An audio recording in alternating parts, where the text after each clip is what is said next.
পালা চাউ তৈরি করার জন্য যা যা লাগবে, এখানে আমি কিছু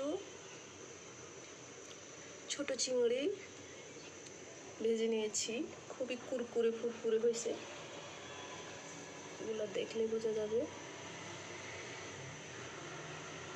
একদম ছোট চিংড়িগুলো।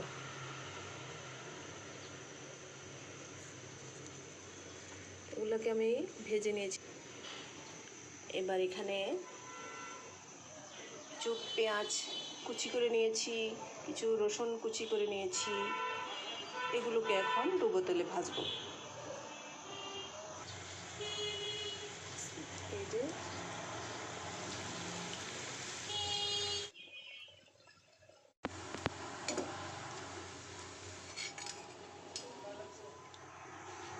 রসুনগুলো দিচ্ছি।